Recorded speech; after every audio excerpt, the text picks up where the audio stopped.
What's up guys, welcome back to my channel. It is Yegi here, a master lash artist, educator, and a business owner, all in the lash industry. So we do classes, we have our own product line, and most importantly, we are here in our lash community to support you, answer your questions, and get you free lash tutorials. We've been in this game for about 8 years officially as a corporation, and I've been doing lashes for about 15 years, but today we're gonna focus on lash lifts. And I thought it'd be great to do a lash lift tutorial again, to just touch back on little extra tricks I've picked up on. And also, since a lot of beauty schools, at least in California, I know are requiring for this to be something you need to know in order to get your cosmetology license, but I got some feedback from students that their instructors are not doing an amazing job going over details. So I think this video should be helpful for instructors and students, since we kind of got thrown into the lash lift requirement in our cosmetology program. Anyways, let's get to our lash lift tutorial. I hope you guys enjoy. So here's our client's lashes before the service. Now she is a perfect candidate for a lash lift because A, she naturally has pretty long lashes, and B, they are straight. So if a client has straight eyelashes and they are at least like a medium length, they're kind of the perfect client for a lash lift because you will see the biggest and best results for them. If a client doesn't have really straight eyelashes, they're already kind of curled, a lash lift will give them just a very slight improvement on the look and the lift of the eye. So you want to make sure when you are telling your clients about lash lifts, you are also analyzing their eye and what their eyelashes look like to give them a realistic expectation. Because sometimes clients might expect to get kind of eyelash extension look, but that's not what a lash lift does. Basically, what a lash lift is, it curls and it lifts up what they already have, so their natural eyelashes. For that reason, if a client already has average curled eyelashes or they're just not long at all, they're really short, a lash lift will, the only thing it will do for them is you can tell them it'll look like you've curled your eyelashes basically, and it lasts about 2 months like that, so you don't have to curl them every single day. Now, if we're adding a tint to an eyelash lift service, that's a bonus. But again, keep in mind, if a client already has really dark eyelashes, they're not going to see a big difference in the tint. So the biggest difference in the tint will be the clients who have lighter or blonder eyelashes. So make sure to be really realistic with your clients. And if they do want more dramatic of a difference on their eyelashes, that's when I would recommend eyelash extensions instead of lash lifts. Now, the first thing we did in the video was tape down her bottom eyelashes to make sure those don't also get curled up. And the reason for that is because it really does not look pretty when the bottom eyelashes are gonna curl up with the lash lift, especially if the client kind of has long bottom eyelashes. So make sure you're taking your time and holding down all of the bottom lashes with an gel under eye patch or medical grade tape. The lash lift solution also is designed to go on the hair and not on the skin, so you want to make sure to be careful and also wear gloves if you can, or be super careful and wash your hands if you're not going to wear gloves if any of the products get on your hands.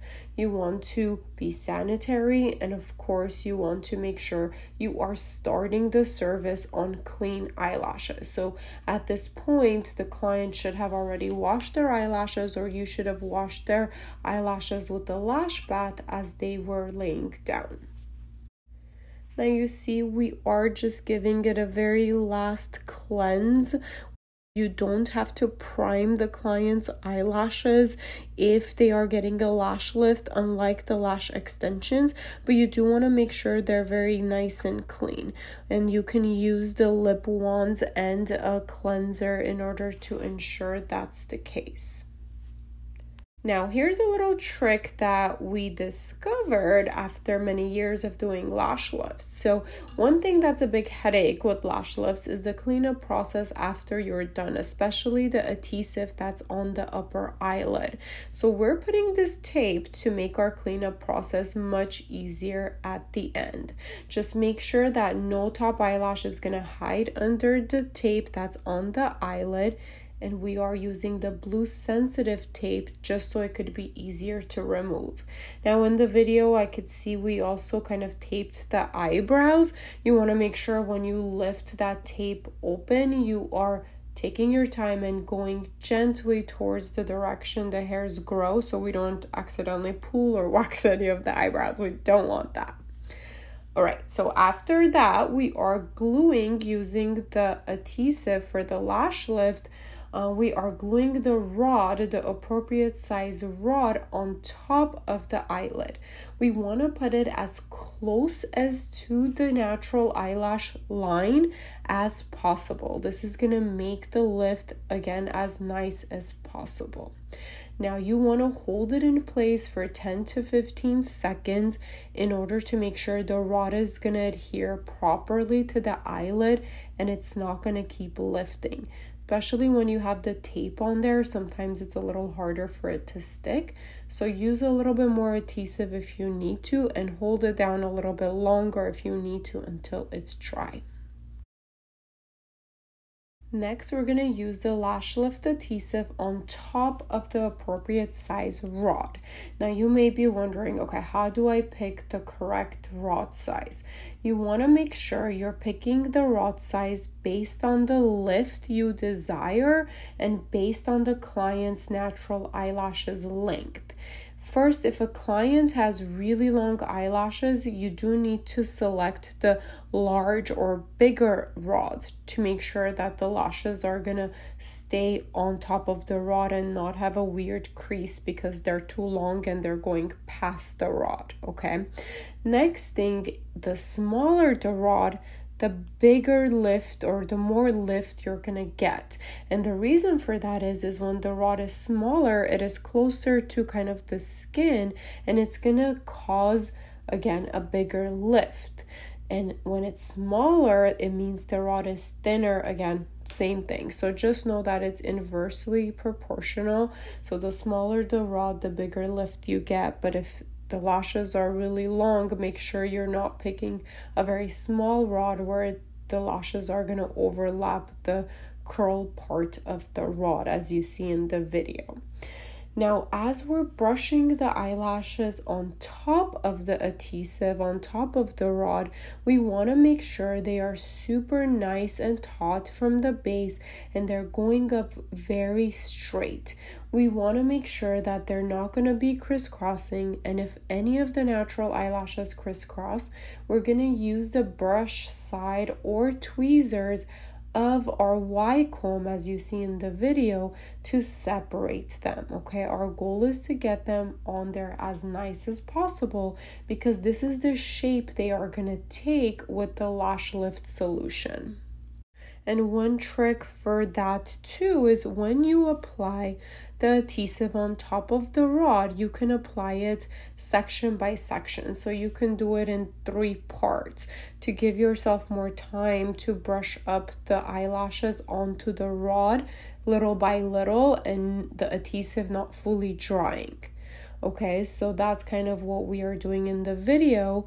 And another thing too is initially when you apply the adhesive on the rod, don't use too much, because if you use too much, again, it could take longer for the lashes to stick. And if you use a good amount, you still want to wait about 10 to 15 seconds for it to get tacky before you start brushing the eyelashes on top of the rod.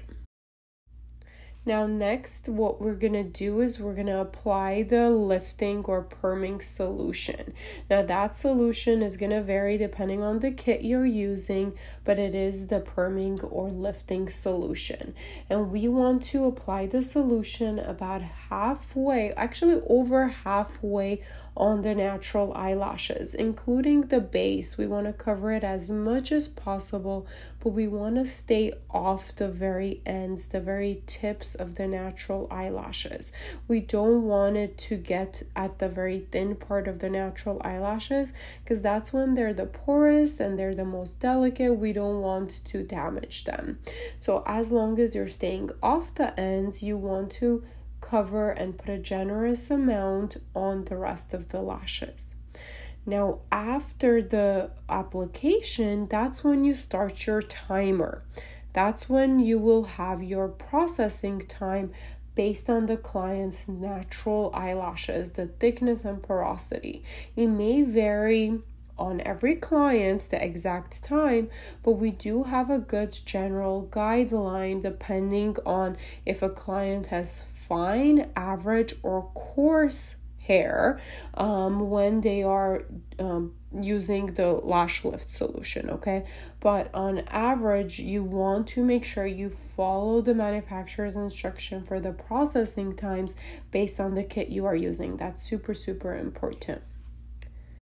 Now, I also like using the end papers. They're kind of like wax paper in order to hold down any baby hairs. This was my secret for a long time, but I've shared it a lot at this point.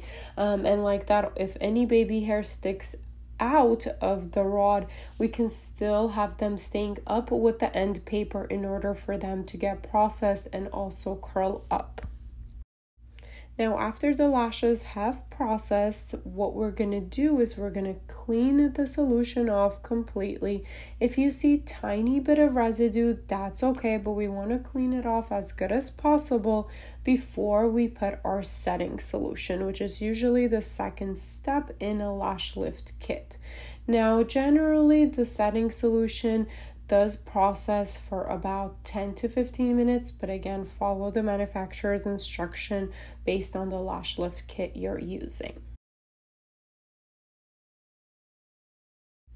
What's different between step 1 and step 2, so the lifting solution versus the setting solution, is that the setting solution, we are applying it through the ends. So we want all of the natural eyelashes to be covered with the second setting solution. In case we got any on the tips or anywhere on the lashes, we need to make sure they are going to stop processing, and that's what the setting solution does. So we're going to apply a generous amount of the setting solution all over the natural eyelashes before we let them process. And again, we're going to use the end papers to hold up any baby lashes that might be sticking out from our rod. After it has been processed, we want to make sure we wipe clean all of the second solution off as good as possible. And of course, if tiny bit of residue is left, that is okay. At this point, the natural eyelashes should be kind of locked into their new position or new lift shape, and our goal is now to again neatly clean the eyelashes. And if we are to do a lash tint, this is where we would do that step. So after cleaning this solution, the second solution is when we would do our tinting step and follow the instruction of the tint you're using, and then we would do our last step of nourishing the eyelashes before we clean everything up. You can use a little bit of water to finish cleaning the eyelashes, okay? But at this point, the liquid that you see, that's the nourishing agent. That's the step 3 in the most lash lift kits. So that's what we're using to get the adhesive off and also nourish the natural eyelashes. And this should stay on there about 5 minutes before we fully wash it off, and then the client is good to go. Now, we recommend for the client to not wash their eyelashes for 24 hours, especially using soap or anything else to fully wash them, so the lash lift can last them as long as possible. Lash lifts usually last between 6 to 8 weeks, so about 2 months. And the reason for that is because our natural eyelashes are growing out. They are hair, so as they grow out, the natural form or the natural shape of the eyelashes are gonna be what's growing out. So you might see some of the natural eyelashes as they're growing out in a different curl pattern based on the lash lift you did. So at that point, the client would have the option to either come and do a lash lift again, or they can actually do kind of like a mini treatment service to get the lashes back kind of relaxed.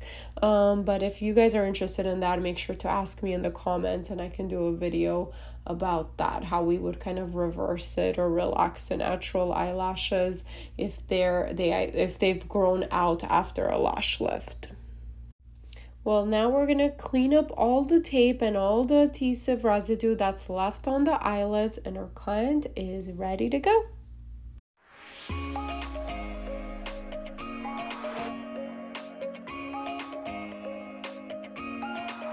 Well, I hope you guys enjoyed that tutorial, and make sure to check out our website, yegibeauty.com. We do sell lash lift products, we sell lash extension products, and of course, we're all about education. So if you want more in detail, one-on-one or small group classes, we have in-person classes in LA, in California, or you guys can do online classes, which are also super customizable and a lot of hands-on, even though it's through online. Okay, so check it out, ask questions if that's something you may be interested in. We have beginner and advanced classes.